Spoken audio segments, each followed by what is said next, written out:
Hello guys, welcome to our smart channel. இன்றைக்கி நம்ம செவரொட்டி வச்சு ஒரு ரெசிபி பார்ப்போம். இது வந்து 9 மந்த் ப்ளஸ் பேபிக்கு தாராளமாக கொடுக்கலாம்.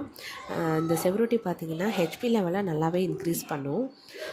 சரி, எப்படி செய்யலான்னு பார்க்கலாம். ஒரு பேனில் நெய் இல்லைன்னா எண்ணெய் விட்டுக்கோங்க. அதில் சீரகம், பெருஞ்சீரகம், 2 பல் பூண்டு தட்டி போட்டுக்கோங்க.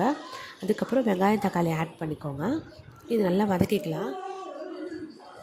இது நல்லா வதங்கணும். கொஞ்சமாக மஞ்சத்தூளும் உப்பு ஆட் பண்ணிக்கோங்க. அதை நல்லா மிக்ஸ் பண்ணி விட்டுருங்க. அதுக்கப்புறம் நம்ம வாஷ் பண்ணி வச்சுருக்க செவரொட்டியை சின்ன சின்ன பீஸாக கட் பண்ணி அதையும் ஆட் பண்ணி மிக்ஸ் பண்ணி விட்டுக்கலாம். இது வந்து என்னோடய பேபிக்கு எப்படின்னா, நான்வெஜ்னால் அந்த அளவுக்கு லைக் பண்ண மாட்டாங்க. ஸோ நான் என்ன பண்ணுவேன்னா, இந்த சூப் மாதிரி வச்சு அந்த தண்ணியை சாதத்தோடு மிக்ஸ் பண்ணி இதுலேருந்து 2-3 பீசஸ் வந்து கிரைண்ட் பண்ணி சாதத்தோடு சேர்த்து எப்படியாவது ஊட்டிடுவேன். ஸோ உங்கள் பேபிக்கு என்ன பிடிக்குமோ அந்த மாதிரி டைப்பில் நீங்கள் கொடுத்தீங்கன்னா அது கண்டிப்பாக அவங்க சாப்பிடுவாங்க. இப்போ தண்ணி தேவையான அளவு தண்ணி ஊற்றிட்டு இந்த அளவுக்கு வேகிற அளவுக்கு கொதிக்கணும். இதில் கொஞ்சமாக மிளகுத்தூள் ஆட் பண்ணிக்கலாம்.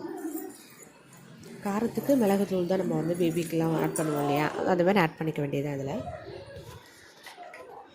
இந்த ரெசிபி உங்களுக்கு கண்டிப்பாக பிடிக்கும்னு நினைக்கிறேன். இந்த ரெசிபி ட்ரை பண்ணி பார்த்துட்டு எப்படி இருக்குன்றதை வந்து நீங்கள் எனக்கு கமெண்ட் பண்ணுங்கள். மறக்காமல் இந்த சேனலை சப்ஸ்கிரைப் பண்ணுங்கள். தேங்க்யூ.